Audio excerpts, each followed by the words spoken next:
Welcome to High Performance Hockey Podcast. Today we're joined by Strength Coach Network founder Kier Wenham-Flatt. Kier is a strength and conditioning coach, consultant, and speaker. He spent 2 years as a director of athletic performance for the College of William and Mary in 2018 through 2020. As a rugby strength and conditioning coach, Kier worked with 7 different professional teams in 4 different countries, including Argentina, Sydney, Australia, Japan, and London, England. Kier has consulted with a number of high-level teams and organizations, including Arsenal Football Club, Northampton Saints, Shandong Province Sevens, Oxford University Varsity Rugby, and Team Exos, formerly known as Athletes Performance. Kier's current focus is on growing the reach and influence of performance via the Strength Coach Network, in which Kier founded. It's an unbelievable conversation that we have today. The state of strength and conditioning, past, current, and future. What are we doing right? What are we doing wrong? The supply and demand issues with strength and conditioning, the teaching of critical thinking capacities, and the Strength Coach Network, Kier's resource that he helped found. It's a fantastic episode. Welcome to the podcast.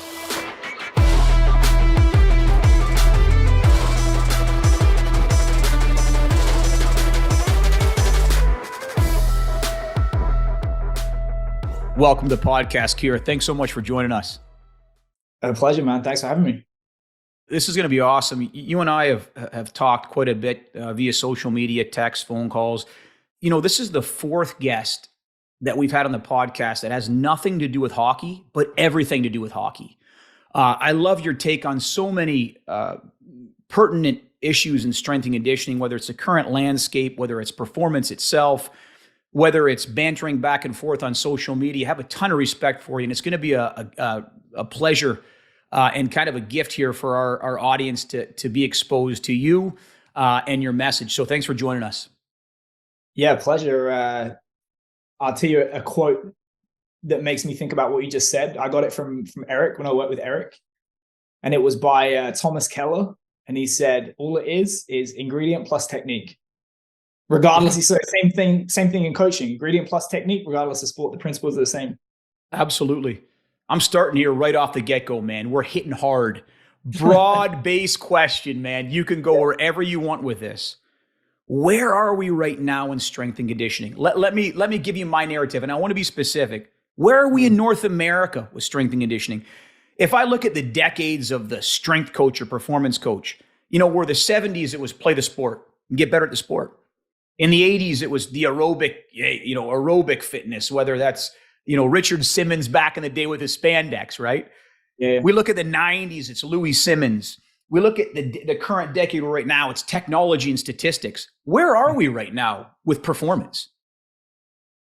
Listen, a lot of the criticism that I've got in the last couple of years, and obviously it increases the longer you're out of coaching, which is, who does he even coach? He doesn't even coach anymore, which is true.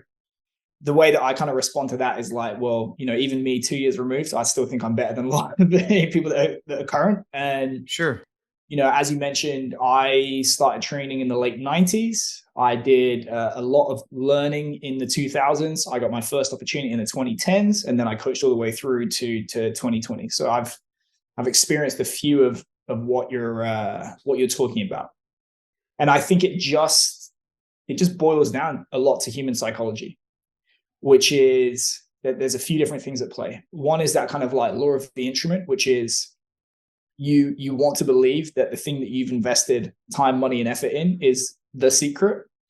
There's a constant need to be selling, and this is like a whole topic within strength and conditioning. But I feel like the more difficult it becomes to draw a straight line from your contribution to an environment and a particular outcome or result, the more the job becomes about ingratiating yourself to people in positions of power and or creating a strong narrative. Sure. So that happens. And, I feel like for sure there is value to looking for new things. So I feel like finance has a lot to teach strength and conditioning because it's so, you're in the red or the black. It worked or it didn't. And then it's existed for millennia, and you're going to get feedback about, did you have a good idea? And Howard Marks talks about to have outsized returns in the market, you actually have to be a contrarian, which is to go against the grain, but then exercise the judgment to know that the reason everybody else isn't doing it is not because it's a terrible idea. Yeah. So if you do what everyone else does, you're going to get what everyone else gets. You're going to get the same results, which by definition doesn't distinguish you from the crowd. So you kind of have this soup of all these different things coming together, which means that there's always going to be a flavor of the month. People are always going to be looking. They're always going to, overreact in the short term, underreact in the long term. People want to justify themselves. They want to cling to a certain narrative about what they do. They also probably have money burning a hole in their pocket that's not theirs. And you'd be surprised how irresponsible people get when they spend money that's OPM. Yeah. I just think it's a whole bunch of things. Is sport specificity very important? Yes, it is. But North America has demonstrated how bad that can be taken to extremes. Is aerobic fitness important? Yes, it is. Is speed, strength, and power important? Yes, they are. But it's all these things in balance. And I think the longer you're involved in this environment, the more boring and balanced you become. Sure. How it's an interesting conversation. How do we as a cradle of coaches, physical performance professionals, how do we evaluate good coaches? I mean, I guess the easy way, the low-hanging fruit is squat numbers and vertical jump, right? The low-hanging fruit is wins and losses. But how do we evaluate that position? The short answer is you don't. Again, if we take the extreme example of, say, like, I'm a financial trader. At the end of the year, you're going to see my profit and my loss. And I could be the nicest guy in the world. If I lose the company $5 million a year, I'm going to be looking for work. I could be an absolute diva that nobody likes. If I make the company $5 million a year, I'm pretty much going to get carte blanche to do whatever I want to do. So again, the more clear the relationship between your contribution and an outcome, the easier it becomes to justify investment in you or a particular tool or technology. So I'll give you another example that I love from business, which is, if you look at advertising before the advent of the internet, it was like the spray and pray advertising. Buy TV ads, sales go up. Okay, buy more TV ads, sales go up. Keep spending. Okay, which segment of the audience is responding to your ads? Which time slot? Which region of the country? Which message? All that kind of stuff. So there was huge inefficiency. Google answered those questions. This ad gets you this much money for this much spend. This one doesn't work. These people respond to your message. These pain points produce results, all that kind of stuff. It's a very, very easy decision for Google to say, give us $1, we'll give you $1.15 or more back. Easy decision. The harder it becomes to demonstrate if X, then Y, the more it becomes about the story. So think about what you control as a strength coach. Is it how fast the athletes move on the field? No, you don't own that because of recruitment. Is it how healthy they are? No, you don't own that because the sport coach can fuck you with practice volumes. What about the rates of re-injury? Well, no, because the medics can do a great job in making you look smarter or dumber. What about, strength and power? Well, the easiest way to do that is to recruit, or you can have great nutrition, all that kind of stuff. There is no one area that the strength coach owns and can demonstrate value. When you find yourself in that position, if you offered a strength coach the choice between, would you like to hang your career, financial security, and professional reputation on 10 different variables that you don't have direct control over and someone can make you look very, very dumb? Or would you like to take the other path, which is to align yourself to a person in a position of power, say yes to them, do whatever they like, and they'll take you along for the ride when they get the next job? That's the issue. It's an interesting dichotomy. I'm going to put you in the spot in a healthy way, of course. But if you are the director of performance for a National Hockey League team, based on your experiences, how would you evaluate that individual knowing what you know? I feel like, as with physical testing, you can say, The strength coach is responsible for, physical metrics, speed, strength, power, and all those, sub metrics, energy system, and all that kind of stuff. Does it drive wins and losses? Not even remotely. I won't speak for hockey, but there is zero relationship between outcomes at the NFL combine and career productivity and longevity. Yeah, we could say that safely for hockey as well. There is a tendency in those situations to just throw your hands up and say, nothing what we do matters. Let's just concentrate on juice and giving the coach what he wants and stuff like that. I think it's a trap that you don't want to fall into. Same thing with evaluation. Just because it's difficult or not viable to just say, that's the metric. We're gonna evaluate you according to this metric, doesn't mean that you should throw it completely out the window. For sure, you do need to look at that stuff, but then you also need to have the judgment to look at those numbers and be like, well, okay, is the ATC making this guy look smarter or dumber than he is? Did we have a good year in recruitment? What's the situation with the nutrition and supplementation, all that kind of stuff? And I don't think you're ever going to get to a situation where definitively, like, oh my God, this guy's crushing it, this guy's doing a bad job, all this kind of stuff. But you can have a flavor of how someone's performing. And this is where judgment comes in.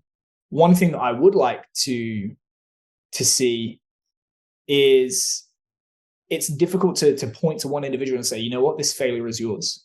But as a collective, every athlete stakeholder, every person that touches that athlete bears responsibility for the outcome.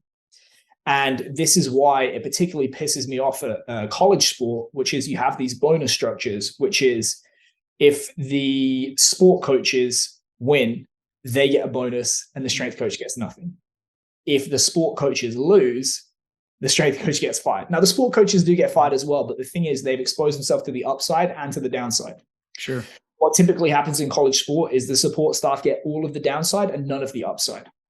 So what I've said publicly, thinking out loud, which is there should be a pool of bonuses, which everybody receives a share of in good times and bad in proportion to the total amount of the salary pool that they make up. Yep. So for example, if the strength coach makes 1/10 of what the head coach makes, their bonus is going to be 1/10 the size. Because I'm not saying, certainly not the case, the strength coach is responsible for this win. But if he's going to own the failure, he should own a piece of the upside as well. And that currently does not happen at all in college sport for sure. I won't speak about pro hockey. It does happen in the MLB. So I have a former intern who was at the Astros, and the year that they lost, it was the year after they won. The year that they lost, he got 10 grand for being part of the organization. The head strength coach the year before when they won got 450 grand, but he got a taste of that success. Yeah, no, absolutely. Yeah. And the crazy part is, at least with hockey, is in college specifically, is that your strength coach sees your players more often than your skill coach does throughout the course of the year. Now, that doesn't always happen at the professional level, but they get more touch points. Do they cheat like they do in football, where basically your strength coach is like a sport coach in disguise? Or they can do that. I'm sure they've done that in the past for sure. I want to stay on this current where we're at in strength and conditioning, and I mean hockey, football. I'm talking about the performance landscape. Yeah. You and I have talked. I've heard on a podcast before. We talk about this idea of supply and demand. There's a supply and demand problem in strength and conditioning. Like there's a quote here: if you increase the number of winners, you decrease the value of winning. Now we're looking at candidates with PhDs that are still getting paid $30,000-$40,000, right? Now it's a PhD now, not a master's, right? And as a consequence of which people are. I'm just going to give some numbers here for the audience, and this is hockey. I Googled this, and this is a website. I don't know how good the quote unquote data is. It's called datausa.io. And I Googled the number of kinesiology undergraduates in North America. 31,165 a year. That's not considering graduate masters of strength. That's not considering PhDs. National Hockey League, 32 jobs. Let's assume that there's an assistant strength coach. That's 64 jobs. At best, you have a 0.20% chance of being a National Hockey League strength and conditioning coach. National NCAA Division I college hockey, 60 programs, 0.19% chance. And you're going to have 3 other sports. There you go. Yeah. So here's an interesting question, and I'd be curious as to know how you'd answer it. What advice would you give your old self knowing what you know now? Or did you know that going in? I didn't necessarily know the numbers. That has been one of the things that I've asked myself, which is, if I was to have my time again, could I do it again? Because it was one of those things where I seem to have had throughout my career this, I guess it's a little bit of a contradiction, which is I have outrageous moments of self-doubt. But then if you were to ask me every time I progress in my career, are you ready for this and do you deserve this? Or will you get to the next level? Never any question in my mind that I would get there. Like, I never doubted for a second. I remember when I came in as an intern, 2010, I said, I want to be a head strength coach in the Premiership by the age of 30. And I was turning 25. And I went to a World Cup at 29, and I was the senior strength coach at the Sydney Roosters by 28. Miserable, but I did it. Yeah. But the fact is, the numbers don't work out. 30,000 doesn't go into 100 and whatever it is. And I feel like a lot of the trends within the industry that we see today is a reflection of that fact. So 20 years ago, let's go 30 years ago, college strength and conditioning, not really a thing. In the pros, it was. Yeah. And the pros filled up, and the kinesiology graduates kept coming. And then suddenly it was like strength coaches are a thing in Power 5 programs, in the money sports. And then the graduates kept coming. And then it was Olympic sports. And then it was D2. And then it was D3. We are now getting to the point where it's high school, tactical environments. Then we've decided that firefighters are considered tactical. It's now getting to the point with corporate health. I think esports will be this decade's tactical last decade. And we are esports, you said. Like, here's the thing. Look at the money. Look at the world champion of Fortnite, don't quote me on it, makes $5 million for winning that tournament. Would you rather make a fraction of a percent of that prize money to be the guy like, hey, when you're healthy, you can practice more hours a day. Your reaction time is going to go up. You're going to feel better. You're going to do this. You're going to do that. Do you want a fraction of a percent of that? Or do you want 100% of the prize money for the best volleyball player in America, which is that much? So that's my belief about where the industry is going. And you've basically seen this expansion or dilution, depending on how much of a pessimist you want to be, about what it is a strength coach is, who needs a strength coach, and so on.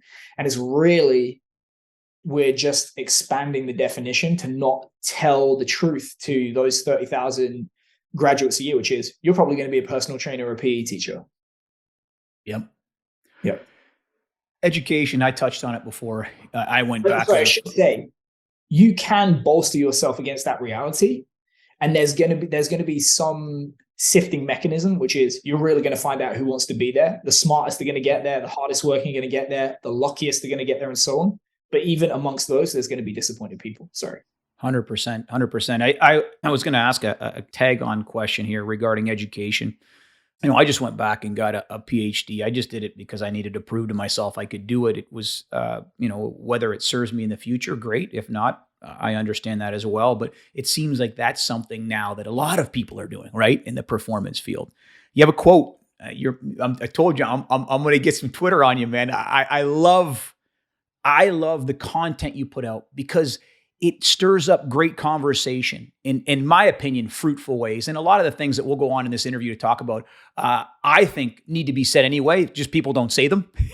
You're one of the guys that do. But this is a quote from you. Higher education is a Ponzi scheme, and the barriers to participation in the coaching field are artificially erected to feed that machine. Could you expand on that for me?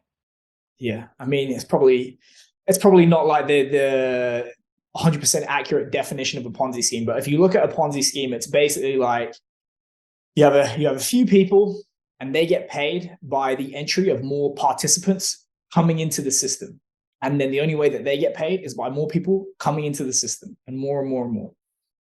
You have a limited number of people, as you alluded to, in, take the sport of your choice, the level of your choice.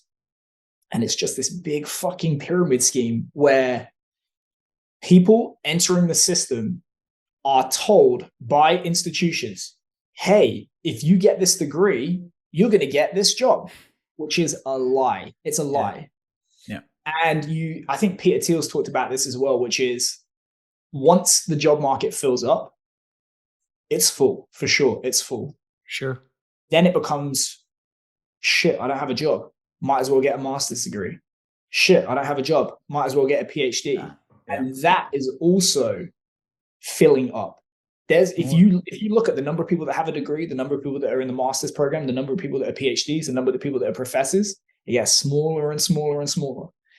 And it's the money coming in from those people that funds the PhD program, that funds the professor, and so on.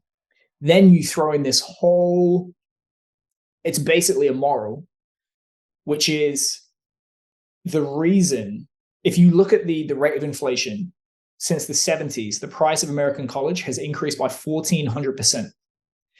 So it used to be that a college education was not a guarantee, but it was a safe bet. If you spend X, you're going to get Y in terms of your career earnings. And because the price is so low, because you're making so much money, the likelihood is you're going to pay it off very, very quickly. And the market, or, people have realized, man, there's a big gap between what we're paying and what we're getting out. And the gap goes like this. It gets smaller and smaller and smaller and smaller. And honestly, it's probably inverted right now where you easily would be better off if you didn't go to college. I'm speaking about within strength and conditioning. I ran the numbers, I'll tell you my own numbers.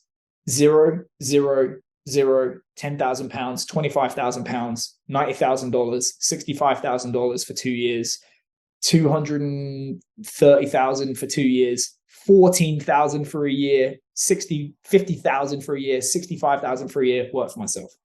If you average that out and say, okay, I'm a smart and capable individual, I'm not going to go to university for 5 years. I'm going to go be a personal trainer.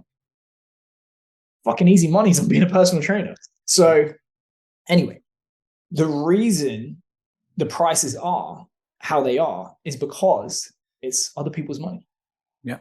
You can't discharge, I think it's the word, you can't discharge the student debt. It's backed by the government. So the schools know this payment is never going to bounce. Somebody else is going to pick it up. So then they can set the price because there's no feedback mechanism of, we charged so-and-so $40,000, $50,000 a year. They absolutely tanked in the job market. They're bankrupt. They can't pay the debt. Fuck, we need to lower our prices. So things are set up where they can set the price whatever they want because they know they're going to get paid. Sure. And then you throw in the lie about, oh, you're going to make so much money and blah, blah, blah, blah, blah. Now, does it make sense if I had surgery on Tuesday, would I be more or less confident that my surgeon did pre-med, medical school, surgical residency, passed his medical board exam, all that kind of stuff? Absolutely. Sure. And you could probably say, how in Step Brothers, he talks about oh, I'm going to go into the family business. It's like, hey, your dad's a medical doctor. That should be the case where you have all this training and a neutral third party says, yeah, you know what? You set the standard. Good. Versus this guy that did backroom surgery and taught himself and all that kind of stuff. Sure. That's not the case for a strength coach. There's no difference in quality between a self-taught or apprentice model taught strength coach and someone paying all this money, like Dan Path, James Smith. There's a whole even if you want to say Louis is a strength coach, none of these people went to university for strength and conditioning. So many of the best that I know are autodidacts. They're self-taught. They read they're voracious readers, voracious. They're constantly challenging themselves, and it's in their targeted interest, etc. But like you said, you don't need a PhD to do that. So there are some brilliant ones. So let me ask you, then why is there a barrier? Because the NSCA says there should be, and because the colleges say there should be. Because if it turned out like Elon Musk, I think you can Google it. He said, I don't care about a degree. He goes, there's the exam format. Here's the practical tasks. If you smash it, you get a job. If you don't, you don't. Sure. Same thing with strength and conditioning. It would be easy for the NSCA, for example, the CSCCA, whoever, to say, we believe the following constitute a level of mastery as a coach where if you clear that barrier, you can go work with any population that you want. And then you say, you know what? So that we're not putting our thumb on the scale, we're going to pay a neutral third party to audit that certification, and they can decide who is and who isn't a coach. It would be like having a driving license, having a Series 7 stockbroker license, like all that, to be a realtor, all that kind of stuff. And then what would happen is the free market would come up with education companies that would find out how to teach you how to beat that test in a fraction of the time and cost that it takes to have a 4-year degree. Yeah. The reason that doesn't happen is because the colleges and the NSCA make more money from you by erecting that barrier to entry and saying, fuck, you're going to need a 4-year degree to even attempt this test, which I believe is the case. Pivoting right, this is going to lead right to my next question. And I know you've had some debates back and forth via social media. And correct me if I'm wrong, you're actually going to sit on a panel in the UK, correct? They offered it to me. I said yes, and then they kind of got So my question is to the governing bodies, NSCA, UK, SCA, correct? Yes, Is the solution to hire a third party? Is the solution unionizing coaches? What is the solution? You need to decide who it is you serve. So the legal definition of a conflict of interest is not where you actively play both sides. It's where there's the opportunity to, or the appearance of, a conflict of interest. Okay. So who does accreditation serve? Which part of society does it serve? The governing bodies. It serves the consumer. Sure. So when we say we require you to have a license to drive on open roads, is it to protect you or to protect other road users? It's to protect them. Gotcha. Okay. So when we talk about accreditation for coaches, we are attempting to protect and ensure that a high level of quality is delivered to athletes, so that we don't get rhabdo, exertional heat exhaustion, cardiac arrhythmias, all this kind of stuff. When we sell education, who are we serving? We're serving the coaches. Okay. The function of education is to help consumers, I'll distinguish, is to help service providers clear barriers to entry into the field. Okay. Which is to say, you have to be a CSCS to train, college and pro athletes.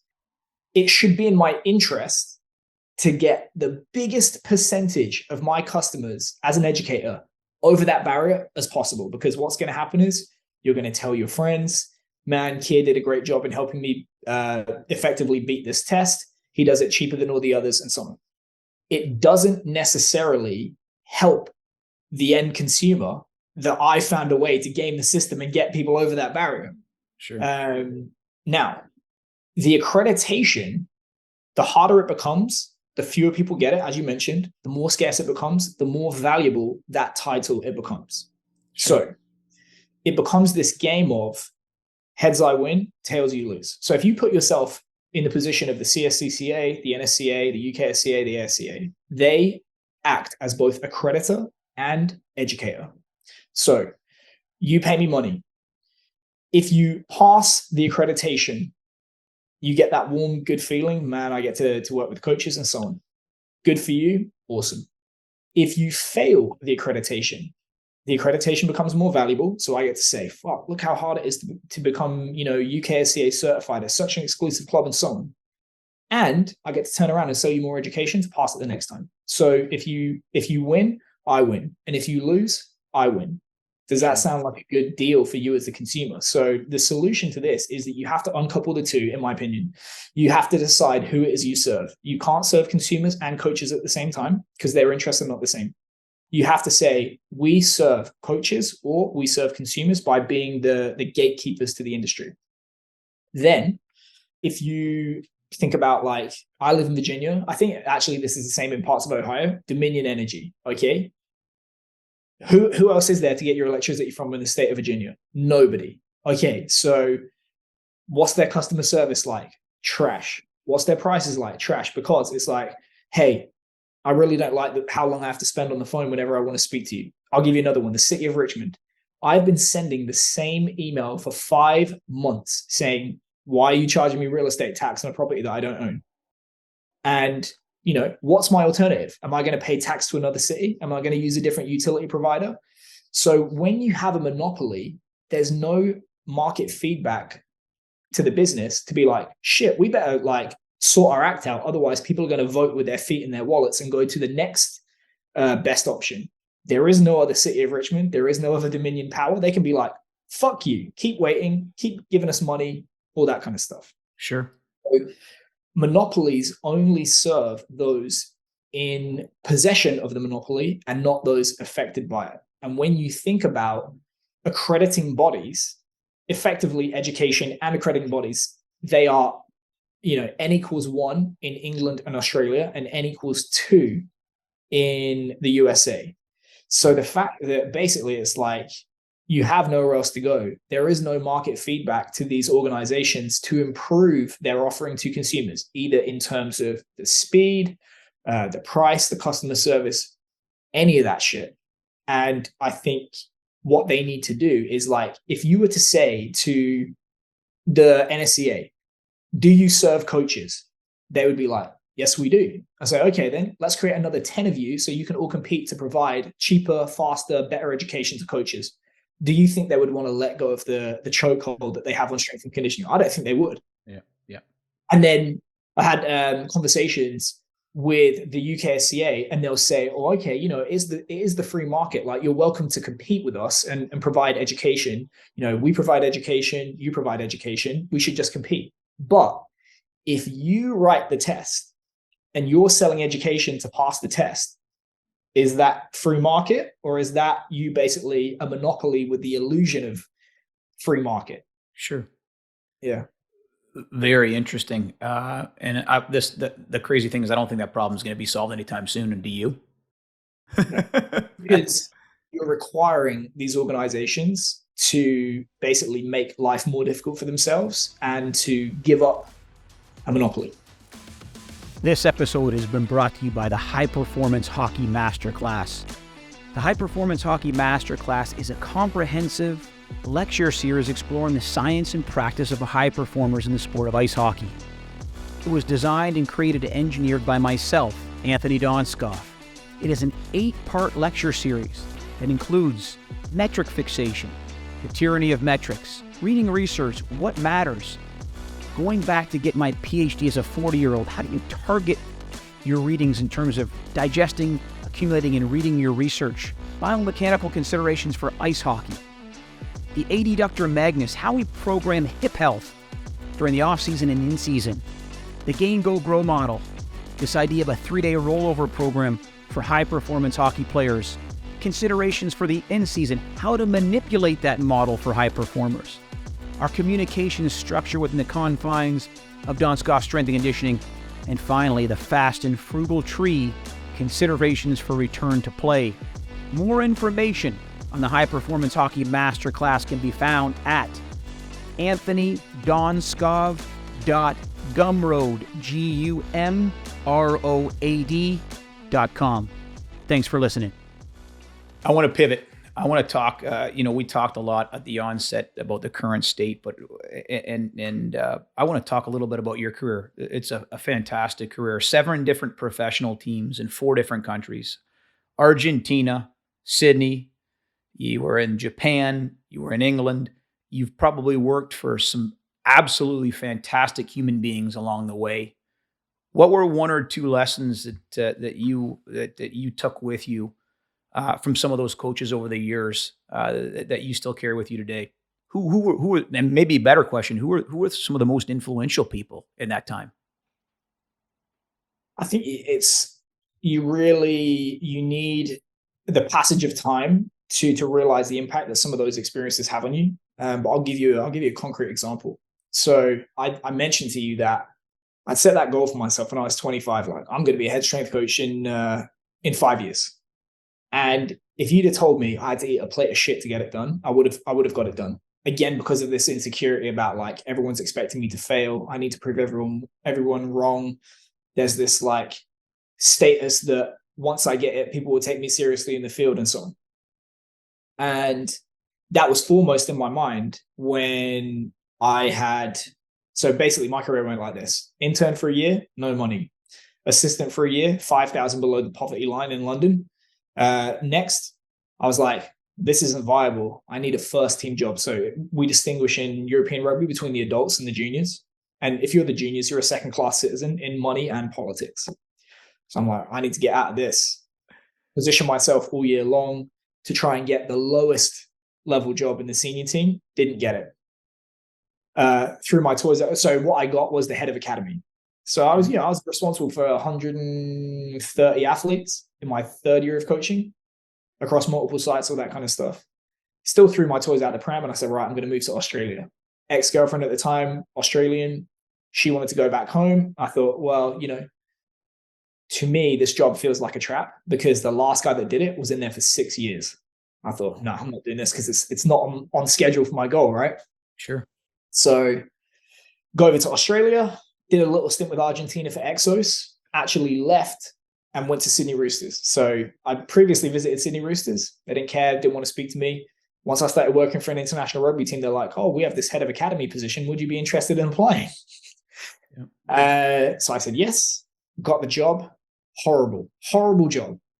And what it was 3 weeks into that job. So I'm, coming in, establishing, I was probably pretty much the first academy strength coach that they had, just like running the show. So I started doing the job. 3 weeks in, I get called into the head coach's office and said, oh, there's been a situation where we've had a reshuffle and we want to offer you the head strength coach job within 3 weeks. Current premiership champions in Australia, significant bump in money. I'll be training the world player of the year.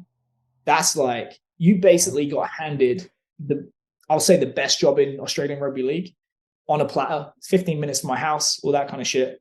Do you want it? And I was like, I'm 2 years ahead of schedule. Hell yeah, I want it. Yeah. Beginning of the end. Because what had happened was the guy that I replaced had been kept on as a consultant who was going to advise me. Yeah. And they'd won the premiership the year before. My advice to anyone watching this is, if you're going to go to a team, go to a shit one, because you're going to look like the savior. If you go to a team that won the premiership the year before, everything becomes a comparison about, well, we didn't do this last year. We didn't do this last year. We didn't do this last year. And what happened was I started out doing this. So, a lot of duties for the people listening. And it got, as the conversations came up, don't like this, don't like this, don't like this. And this guy had the year of the head coach and it got smaller and smaller and smaller and smaller to the point where, as the senior strength coach of this team, title that I wanted, money that I wanted, telling myself the story about I'm ahead of schedule, stuff like that, I was having to justify to the sets, reps, and exercise of every program that I wrote. And I got to 6 months in and I said, this is like you get with a girl and she says, well, my ex-boyfriend didn't do that. And my ex-boyfriend didn't do that. And I told the head coach, I was like, do you want to fuck me or not? So there was a big blow up. And it got to the point where I couldn't look in the mirror. I was ashamed. I was ashamed of how much of a sellout that I was. And I remember there was another guy who saw me in the office looking at jobs. He said, that doesn't look good. And what I was doing was I was working out in my head, how much money do I have saved up? When can I jump ship? So anyway, the 6 month mark, I quit. I said to the head coach, he basically said, well, right place, right time. We needed someone to fill that spot and blah, blah, blah. And I said, respectfully, I don't appreciate you running an experiment with my career. And just through dumb luck, I called up Brent Calloway at Exos. I spoke to Brent today. He's still one of the people that I respect most in the industry. I called him up and I said, I made a massive mistake coming here. I will take whatever you've got. And I expected him to send me to China. So I'd previously been with Argentina, told them, thanks very much for the 3 months. I'm going to get this job in Australia. My replacement for the Argentina job dropped out. went to American Pro Rugby. This is just before the MLR. And he said, all right, how do you want to be your own replacement for Argentina? And I was like, oh my God, a godsend. I was like, yeah, give it to me. He goes, listen, you're committed to this for the next 2 years. If the All Blacks come and offer you $1 million, you say no. And are you going to commit to this? And I said, yeah. So anyway, I think 1 month later, I was on a planning trip in San Diego. A month after that, I was in Argentina. And for those unfamiliar, the competition that we played in at that time, number 1, 2, and 3 in the world, and us, we were 12th. Our record going into that was 0 and 12. 0 and 12. You play 6 games a year, 0 and 12. We went into the final game, the penultimate game, 0 and 17, 16, have yet to win a game. And we developed this kind of like, it was crude, but it was a readiness assessment tool. We did a standing long jump to infer, who's in a high state of readiness, medium, low, that kind of stuff. How are we going to prescribe the day? And the coaches were actually listening to it. Yeah. And my boss, who was like the performance director, he'd gone off on a business trip. And I was by myself with another strength coach in, I think it was La Plata in Argentina. The week that we played the world champions, we've lost 16 in a row. And I said, do you want to see the plan for this week? He goes, no, I trust you. Get on with it. And we had something crazy like 90% of the boys set a PR on the long jump that week. And we lost the game, but the final game that year, we won. First win ever, rugby championship. The next year, we beat the number 2 team in the world by 30 points in South Africa. Then we finished 4th at the World Cup, and we beat the number 2 team in the world on the way to doing it. That's pretty fantastic. What an interesting career at the inception and all the places you've been. I didn't realize all of your travels, specifically your last job. Was that in Japan or was that in London? In rugby? Yes. I've not worked in the UK this May will be 10 years. So I went roughly 3 seasons. Yeah, 3 seasons in the UK. I was going back and forth between Sydney and Argentina for 3 years. Finished the World Cup in 15. I spent 6 months in the UK, kind of figuring out what I was going to do next. And I'd signed a contract with a UK team, but then Japan came in and offered like triple the money. So I got a release. They let me go. I did 2 years in Tokyo. And again, all roads lead to this, but it was a miserable environment. I tell people that that chapter of my biography is going to be subtitled "Every Man Has His Price." And it was a 2-year deal. I had it negotiated through an agent for 230 grand a year, and I told him like, do not renegotiate this deal. At the end of year 1, I was like, do not renegotiate this deal. I'm not staying here. And then I made a mental decision. I'm going to move to America. I'm going to work in the NFL. And then the pay cut I took was 215 grand. Oh my goodness. Because and this is the thing. If you wrote down on a piece of paper at the beginning of my career and said, in 8 years, you're going to have worked, you're going to be head of academy in a premiership team.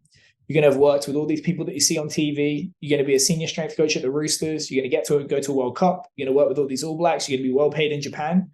Does that sound like a good career to you? And I would have bitten your hand off. Give it to me. And the thing was, I was still miserable.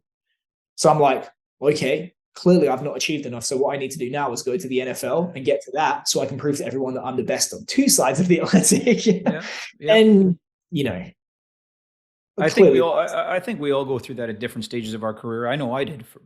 Personally, I still struggle with that, quite frankly. Yeah. As a small business owner, I always wonder, wow, should I be putting other bobbers in the water? Have I challenged myself where I need to be? Yeah. And I know specifically for me, I don't know how you feel about this. This is now I'm 44, reflecting.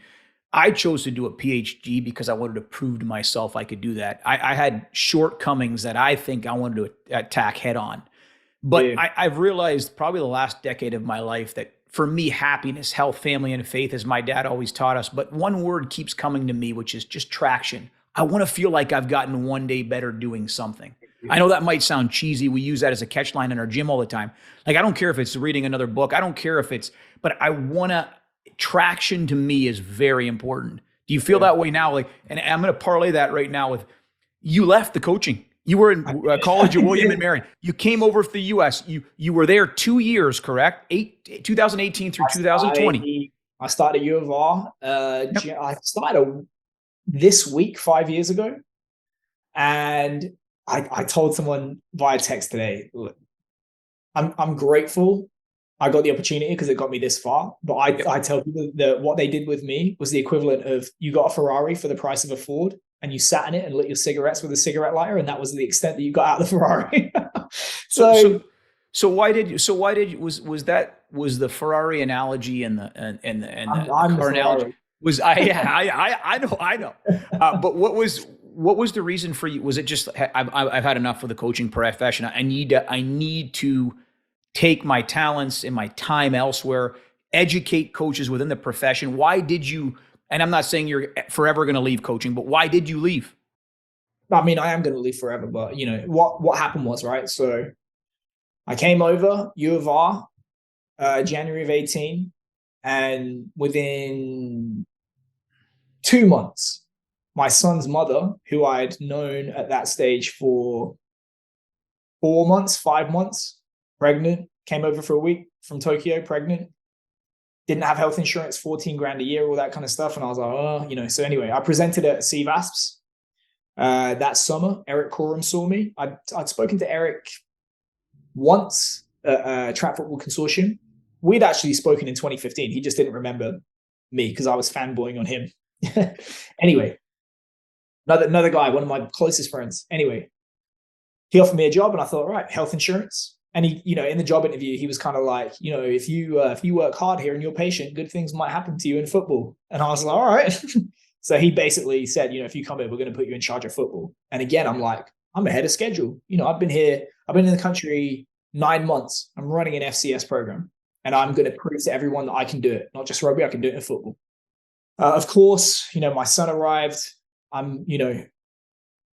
She and I had separated before our son turned 10 months old, very acrimonious. And you're faced with the choice of, do you want to be a good coach or do you want to be a good parent? There are good parents out there in college football, but I assure you their wives are doing the heavy lifting. Sure. And what I said to the head coach when I left, which is, I'm not going to help raise other people's children at the expense of my own. And there was a variety of other things that factored into the decision.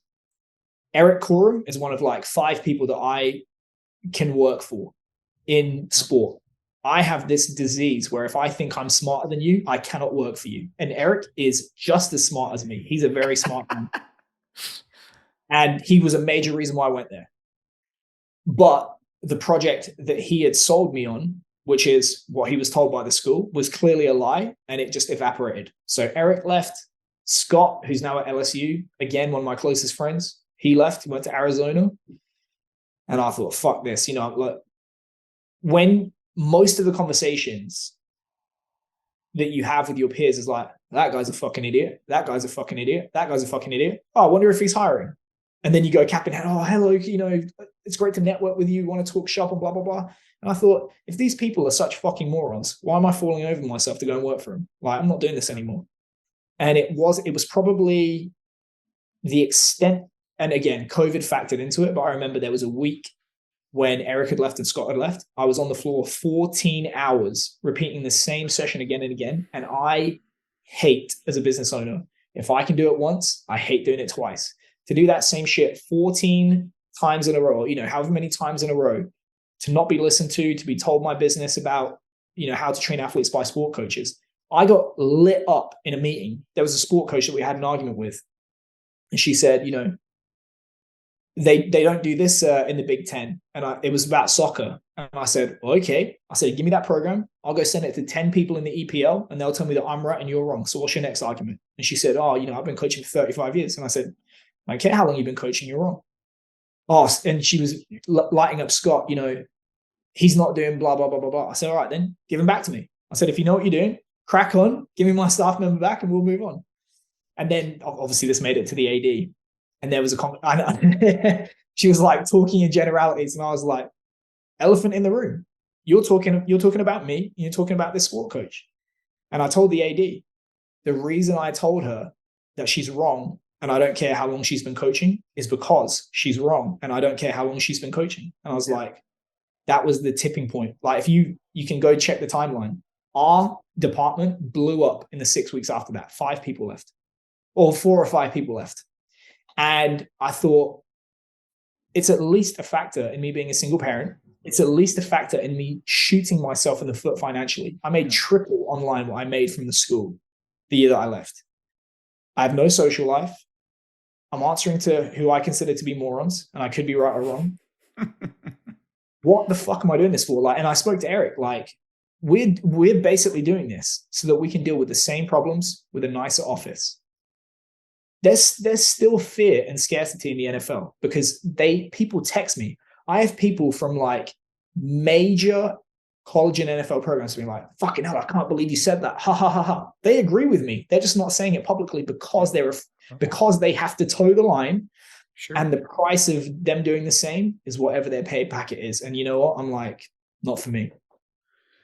You talked about smarts and working for people smarter than you, and you also talked about saying certain things that you feel others, can't say, given their demands. It's a beautiful transition for me, my friend, because you're one of the guys that. And by the way, when you come to Columbus, we're going to have several cold beers and shake hands and catch up because I do want to show you the gym but I always track you from a distance, and it's a combination of extremely logical thinking, sometimes being challenging others in their tweets or their ideas, but it's always done with elite communication skills, and I would say at times carving certain aspects like a Ginsu knife, right? Like you just my wife hates it. Well, I can tell you from probably a lot of my colleagues and close friends, they enjoy watching from a distance as well. But my question is this: we talk about smarts and we talk about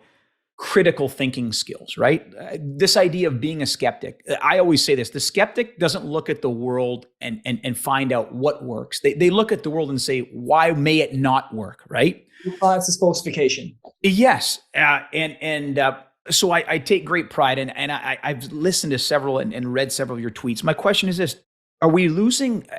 Do people need to be taught critical thinking skills in strength and conditioning? Should it be an undergraduate level course? There is a lot of fallacies being floating around, and I'm just throwing a couple. Ad hominem, right? Attacking of character when you can't win an argument. Yeah. Appeal to authority. Ad verecundium. Dan Pfaff said it, or Stu McMillan said it. Bias sample, cherry picking. One of my favorites in strength and conditioning: post hoc ergo propter hoc. Like these are things that we see all over social media, and they're logical fallacies that to me, logic is the science of valid inference, like how you draw conclusions. Yeah. Should that be taught in undergraduate? What are we missing? Like, do you see that more often than not? Yeah. I mean, you've heard of. Correlation is not causation, right? Oh yeah. Everyone loves to tell you correlation is not causation. Okay, what is causation? This question, and it slapped me across the face. So the amount of YouTube that I consumed during the lockdowns in 2020 was insane. And one of the things is probably one of the most horrifying realizations of my intellectual life was I watched Judea Pearl. Read the book. Like Freedom podcast, yeah. Did you know he's the father of the journalist that got his head cut off in Pakistan? You remember him? Nope, did not know that. Yeah. Anyway, it makes you realize, okay, correlation is not causation. What is causation? We should be in the business of causation. If I do X, then Y. I'm going to give this training intervention. This is going to be the result. And you realize, actually, I don't know what causation is. I cannot articulate what causes one thing. So it's well, how do you know? If you don't know, it's all just a guess. And then you realize from looking at his stuff, and I tell you, he's a great curator of this stuff is Mladen Jovanovic. The Serbian sensation. Yeah. The man. Yeah. And, he makes you realize everything is basically pattern recognition. whoever has the clearer model of reality is going to win, because they understand how all the pieces move. They make the most appropriate decisions. And typically errors in sport, life, business, everything. An error arises from an inability to see a pattern that is there, or you see a pattern that does not exist. Noise. Yeah. And you, as you said, most of the cognitive biases that are like endemic in our field are the seeing of patterns that are not there.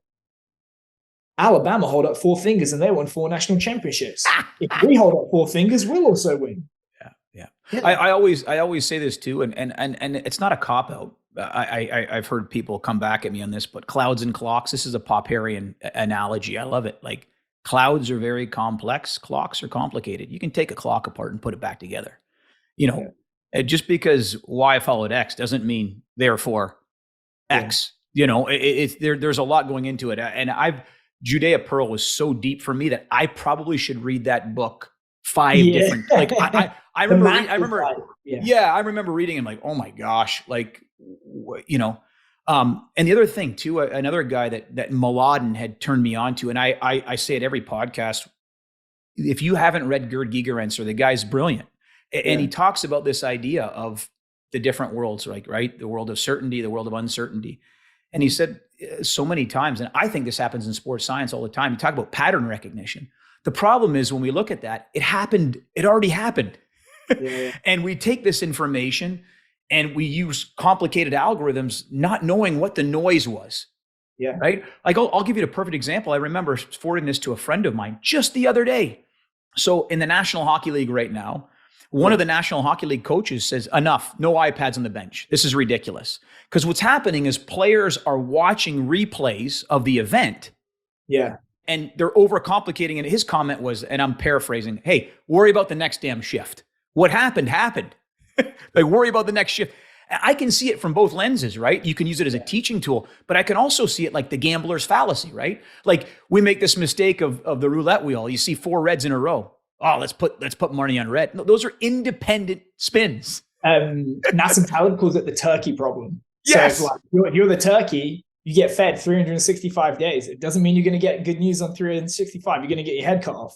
That's right. Yeah. But I think we do that a lot, and I think a lot of the times the technologies certainly can give a narrative, but we have to understand that happened in the past, and I use heuristics just as much as I do the technologies. Does that make sense?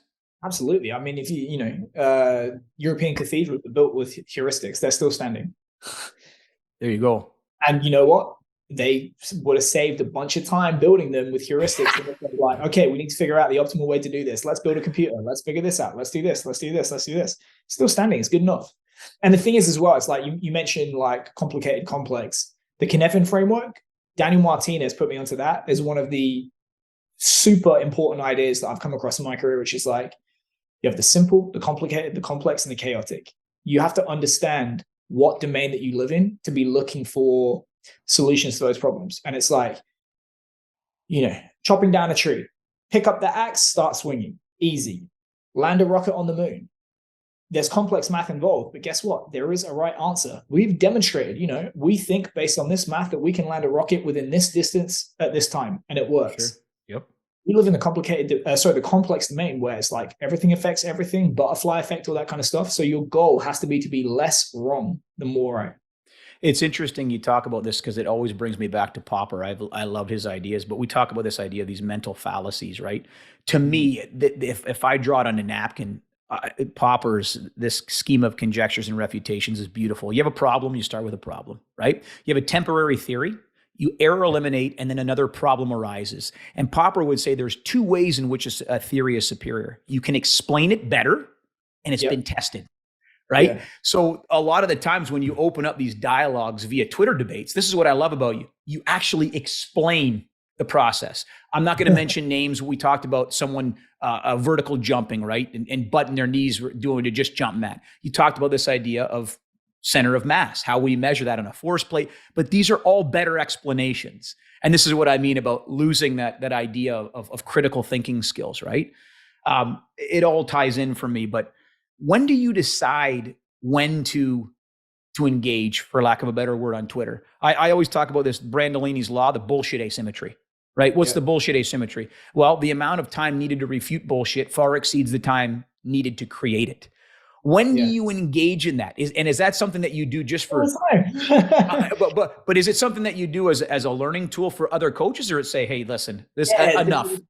It would be a futile waste of time if I was doing it to convince the person that I'm arguing with. Yeah, that's not going to happen, right? But the internet is written in ink. So for, I argue with that person, it's for the people watching. Sure. Yeah. And, listen, it's pretty cynical, but I read a book called Trust Me, I'm Lying by Ryan Holiday. He was the head of marketing for American Apparel at like 25. Just a media genius. That's actually what I think about Andrew Tate as well. He's probably, potentially a rapist, but that aside, a media genius. I'll give you an example about Ryan Holiday. They gave him this tiny, tiny budget for American Apparel. It was like, I'm going to pull a number, 100 grand. 100 grand for a major brand to get, recognition and stuff like that. He's like, well, this isn't going to go very far. This is enough for like 2 or 3 billboards. So what he did was he paid a porn star to pose naked on the billboard on, let's say, Rodeo. They took it down, and he put out a bunch of press releases about, oh my God, I can't believe they took this down. And he sent it out in other people's names, and they did it for him. Just a media genius. And one of the things he talks about in his book is the internet is an outreach machine. You could put out a tweet. Well, I believe X, Y, Z. I believe X, Y, Z. Nobody's going to react to it. You let somebody else say the opposite, you retweet them and say, no, that's just fucking bullshit, and here's why. See which one gets traction. Sure. Things like that. And, people have their favorite toys. And if you can just poke stuff like that, you'll get a bite. Here's a quote I like. This is John Stuart Mill. Both teachers and learners go to sleep at their post as soon as there is no enemy in the field. And to me, I view it like from a distance as a learning opportunity too. Like I watch these engages from a distance and I learn. A couple that I want to go over with you that I love and I'd like you to expand upon. This was a hot take of yours probably less than a month ago. Yeah. The field of strength and conditioning has caused more injuries than it ever prevented. Yep. It's so deep, and I'm not going to go with my interpretation of it because I want it to come right from the horse's mouth. Could you expand on that a little bit for me? Yep. Yep. Oh man.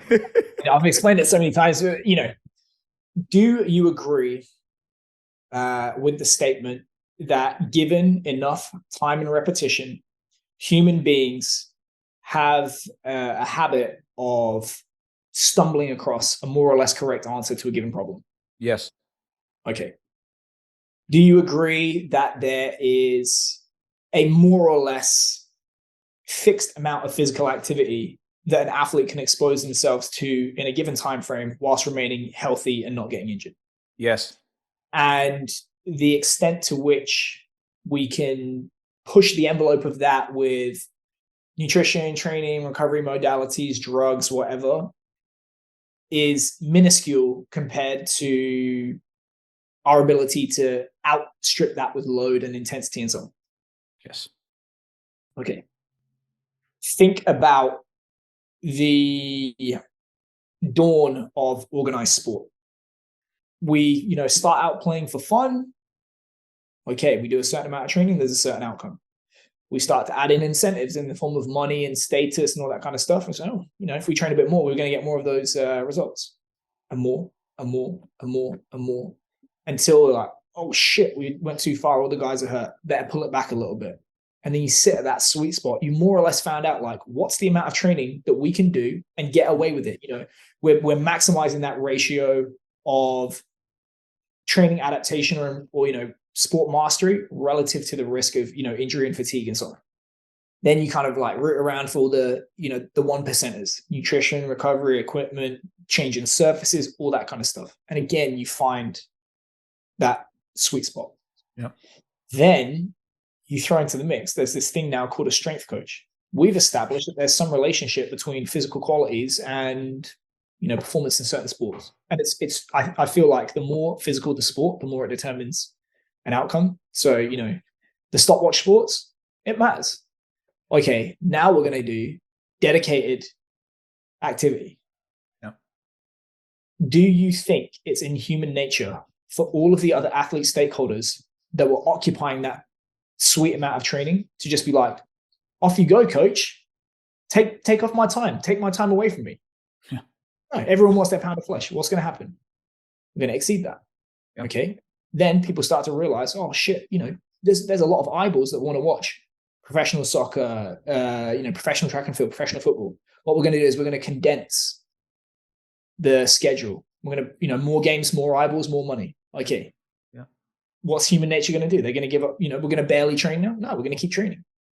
So what happens is money, human psychology, all those kind of things have got to the point where it's more, never less. Yep. When if we'd have just taken our hands away and let them stay as amateurs, I guarantee you, well, not guarantee, I'm highly confident we'd have less injuries. Look at the AFL, the EPL, the NFL, the NBA. Look at the historic trends in injury rates. Are they going up or down? Up.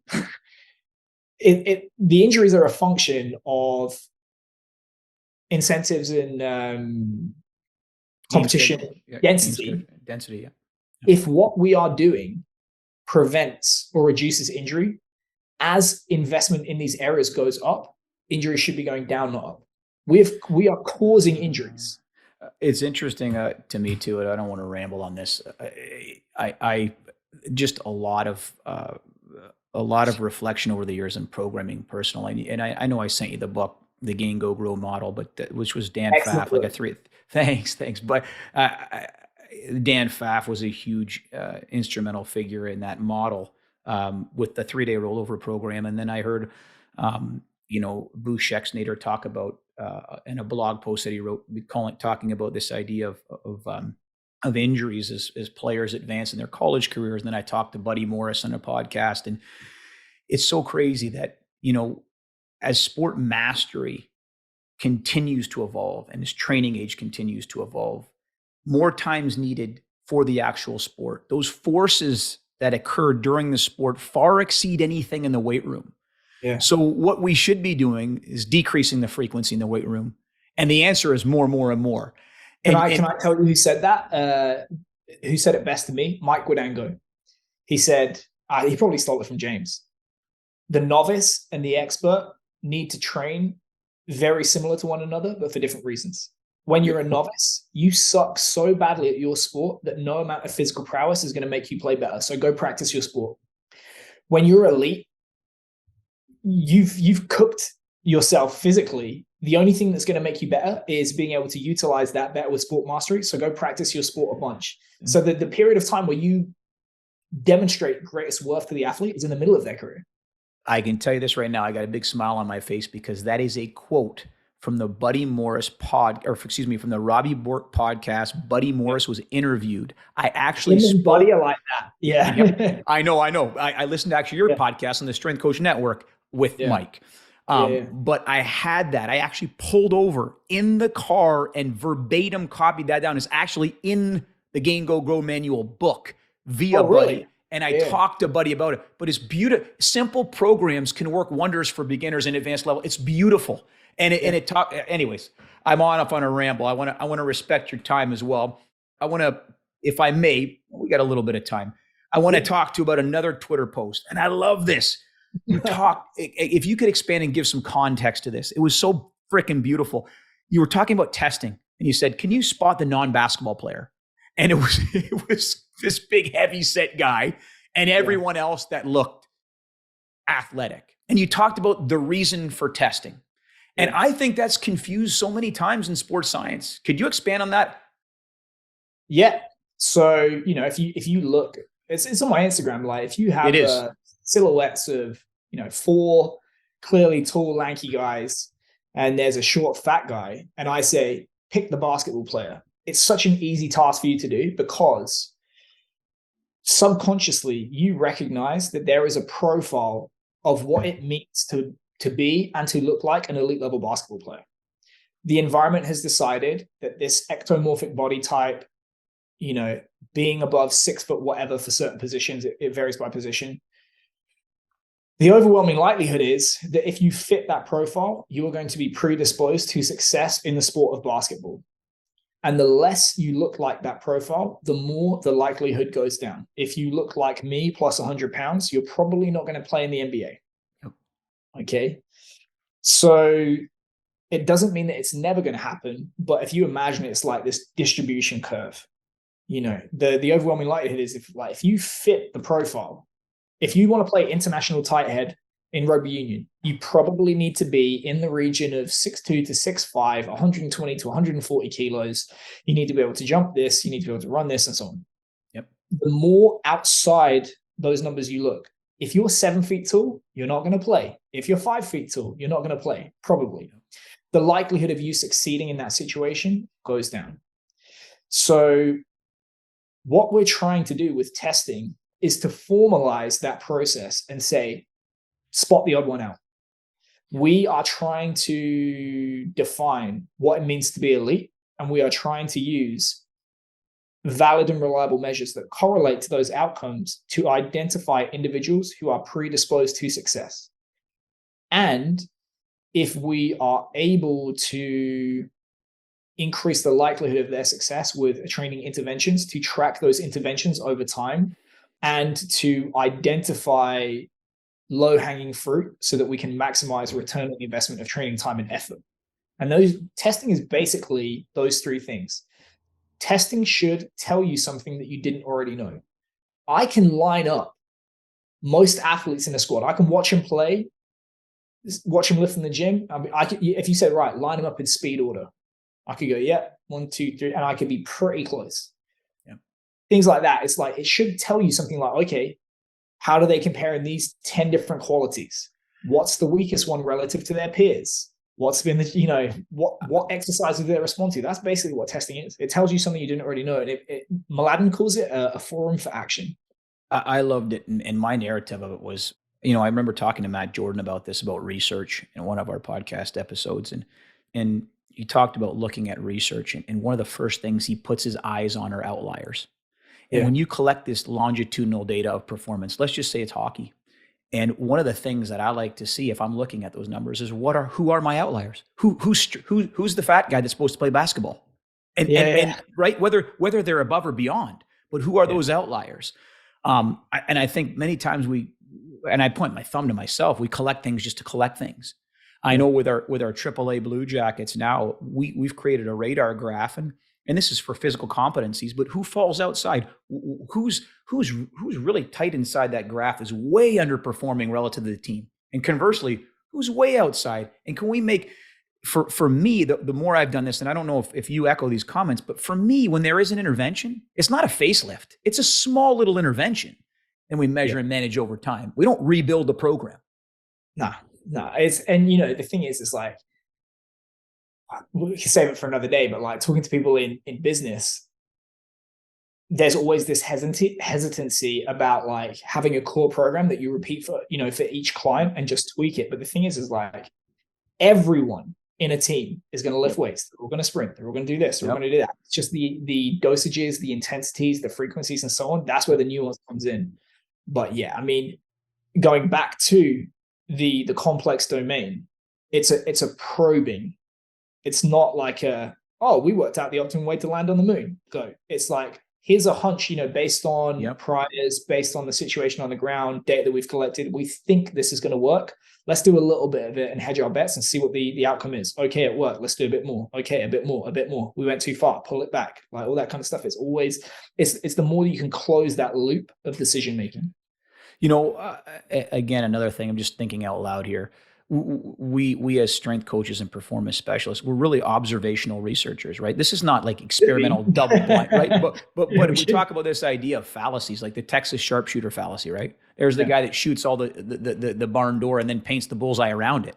Like he's looking at the data after the fact and he's looking for a pattern. But in many essences, that's what we're doing. We're looking at data from the past and looking for patterns. We're hoping to not capture as much noise and iterate it over time to see if it worked or not. But would you agree with that in some capacity? Dude, I know of people that were getting $300,000 a year for a football program. They came in from a big name program because this guy had the recipe. And I heard from his assistant that all he did for the first week was change the logos on the program in Excel. Yeah. So yes. Yeah. So that's a quick way of saying yes. Yeah. All right. I want to pivot here. I want to hit on some things that you're currently doing. I want you to talk about the Strength Coach Network. What is it? Why is it important? And how is it different from other educational resources within the strength and conditioning and performance community? We exist to fill the gaps that you alluded to at the very beginning, which is you have organizing bodies, which, in my opinion, they're staffed by people that have never operated in the environment that it is their members want to operate in. It would be like me giving advice on how to fuck Rihanna.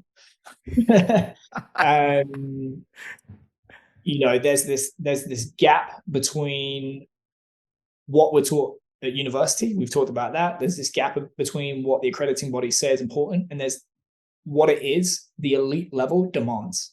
Yep. There's a lot of learning that if you get lucky enough to find yourself in one of those environments, there's a lot of learning that has to take place. And our goal is to pre-arm people as much as possible in advance of that so that, it's a smooth transition. What makes us different is that we're, for coaches, by coaches. We don't play both sides like the accrediting bodies. And our rule is that unless you make your living training elite athletes in the real world, you do not speak to our members. So that is the barrier that you have to clear. And, it's one of those Nassim Taleb things. I think he talks about, in times of scarcity, seek abundance, and in times of abundance, seek scarcity. There has never been more information available to coaches right now. So I would actually advise people to seek scarcity and to get rid of the bullshit. So what we try and act as is a filter for our members. We're like the curator, which is you don't have to go through the process of, I spent time and money on this and it turned out to be bullshit. And so did this, and so did this, and so did this. Like, we try and pride ourselves on, our staff, our reputation, our judgment to be like, this is the stuff that matters. Go learn and you'll be way further ahead than if you did it yourself. And we kind of joke that you should hope that you never go up against one of our members in a job interview because you prepared for your interview by yourself. Our members prepared with the help of dozens of people. and qualified people at that, right? Targeted. Yeah. That's what. Could you expand a little bit more on the fundamentals course? Yep. Strength Coach Network is the buffet. It's self-selected. It is we call it Monday morning stuff. So if you have a pressing problem that you want a solution to, you can come in, watch a lecture, ask a question, get advice, all that kind of stuff, and start getting the benefit of it on Monday morning. The fundamentals is more the tasting menu. You go to a fancy restaurant, you pay several $100, and you don't get to pick up the menu. The chef's going to tell you what to eat. And it's probably going to be one of the best meals you've ever had, but it's going to be more expensive. It's going to take longer. And like I used to tell my athletes, shut up and let daddy drive. So it's more, we take the time to get those like 30,000 foot view concepts, a bit more theory, a bit more abstract concepts that if you have an urgent problem, you don't have time for, but there's still value to it because that provides the theoretical and intellectual foundation for us to build the peak on later. Outstanding. I know we talked about this as well off the air, but I'm really interested in this. You're into consulting now, personal consulting. Yep. And I've seen a few tweets that you put out. These are targeted interventions as well. Explain to me what that encompasses. What are you doing with that? Who do you serve in that capacity and how do you help them? Online coaches, strength coaches, physiotherapists, athletic trainers, all that kind of stuff. As we discussed, if you accept the reality that if there's a certain lifestyle that you aspire to or a certain level of financial security that you aspire to, and you want to do this with your time, someone else is not going to do it for you. Yeah. And, Peter Thiel talks about in his book that the function of all businesses is to create X value and capture Y portion of that value. So in order to, if you want to get paid and if you want to do good business, you have to try and create the greatest amount of value possible. One of the best examples of that I read recently was Jeff Bezos talking about Amazon Prime. He said, in our experience, we save people 75 hours a year if they use every aspect of Prime. If your hourly wage is $10 an hour, which you better hope it should be, we have saved you $750 of your own time per year. It costs $130 a year for Amazon Prime, so you're up $620. You're welcome. Sure. So, Strength Coach Network has value for sure, and it's been successful up to a point. But if I tell you, do this, and you're going to get, a higher paying job, and they pay you $2,000 a year, how much value have I created for you? $2,000. Sure. How much can I charge you as a business owner? $2,000. And in reality, I'm not going to charge you that because I'm not going to occupy 100% of your disposable income, nor should I. Sure. If I tell you what to do as a business owner and I make you $5,000 in a month, how much should I charge you? Anywhere up to and including $5,000 a month. So it's not that I've turned my back on Strength Coach Network, but I got a wife, I got a kid, thinking about building for the future. The greatest value that I'm able to deliver right now isn't necessarily to the members of Strength Coach Network, even though I oversee it. I have a great manager in Justin Lima and Fernando. They do a great job. Good guys. But if there's all these business owners out there that ask me questions, and I put up there recently, it's routine. Most people probably they pay me $1,000 a month. They get back that 1,000 in about 7 days. It would be like, to not do that for me, it would be like having a law degree and mowing lawns for a living. Like, hey, go try and create some value and you'll be entitled to a portion of that value. So that's what I'm doing right now. Where can people find out more about that particular service? They can DM me on Instagram right now. I'm building it, but the website, callmekier.com, because I'm not the rugby guy. I'm not that guy from William & Mary. You can just call me Kier. Has been bought, and I'm building it out as we speak. And I'm actually going to open registrations to, it's going to be a long form cohort course at the end of January. And that will launch sometime in late March. And it's just going to be a module per week for 12 weeks. And then I'm going to package it up and I'm going to white label it and I'm going to sell it to all those personal training organizations and they can get paid off my back. Outstanding, man. You've done a lot for strength and conditioning and performance. So I want to thank you for that. I want to thank you for a lot of the lessons and the content that you put out. You're a forward-thinking guy. You clearly articulate well and you're a critical thinker. What's your legacy? I know we're young guys. I'm not that we're at the end of our road by any means, but how do you want to leave this profession? And how do you feel like Kier Wenham-Flatt? What's your legacy when you leave, when you're done with this particular field? I mean, I've left it already, mentally. It's a tough question to ask because I have placed such a value on not giving a fuck what other people think of me. I'm human. I do care to an extent, but I've really unburdened myself with that, which is I don't care. But my barometer of am I doing a good job is, do the athletes that I used to coach 10 years ago still talk to me now when they have nothing to get from me, and vice versa? And I got a guy, I coached him when he was a teenager. He's a grown man now. He's a professional rugby player. He's going to be doing the podcast for us. That's so outstanding. I got my number one assistant. We met 10 years ago and I said, can you film some stuff for me? And I paid him $50 in burrito. And last year I paid his mortgage. Wow. I mean, he lives in Argentina, but whatever, relationships like that.